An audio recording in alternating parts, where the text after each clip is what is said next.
I think we can agree that copyright is about control. Most people would agree with that, but most people would view that control that's involved in copyright one way, and I view it a very different way. So most people would view it as the control of your intellectual property. And there's a rightness to that, right? I created this thing. It is my intellectual property, so I should control my thing. The problem with this logic, though, is that your thing, your intellectual property, isn't trying to do anything that you wouldn't want it to do. It's not actually capable of doing anything. It is intellectual property, it is creativity, it is an image, it is a song, it is whatever. It's not going to go out and do something bad or against the law. So that's how copyright control is viewed by a lot of people. But what I think that copyright control is actually about is about controlling the behavior of other people. I want to control what you do with my thing.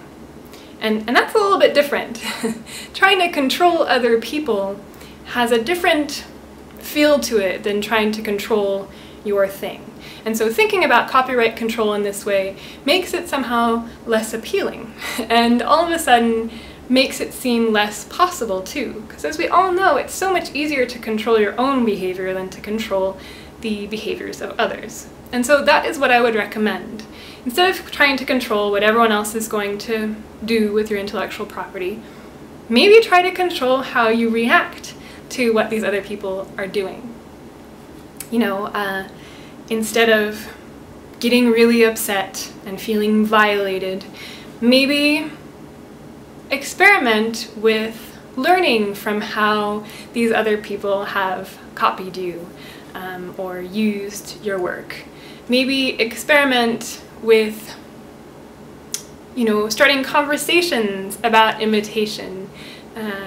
Maybe think of it in those terms instead. You know, instead of getting really upset with someone for having plagiarized you, so you think, and writing about them on your blog and naming them and saying mean things about them, maybe write about them on your blog but say nice things.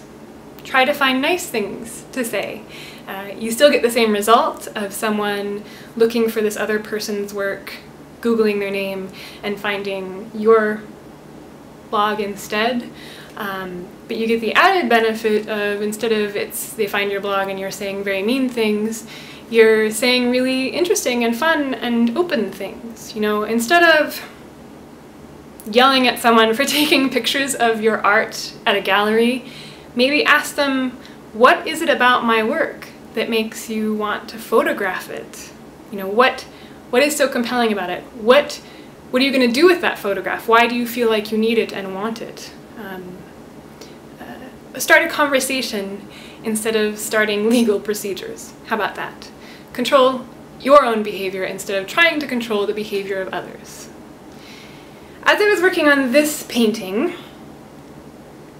I ended up looking at this painting by Cézanne. And I looked at it because I was having trouble composing my orca painting. I knew I needed one for my upcoming series, Crime Against Nature, but I didn't really know what to do with it. And so I was looking at art history, as I often do, to find inspiration.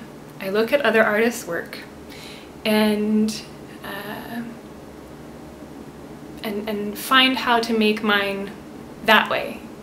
And I am so glad that an artist like Cézanne no longer has the option to try to control me and stop me from doing that, because it's only with this freedom that I was able to make this work. I'm going to show you the making of this painting.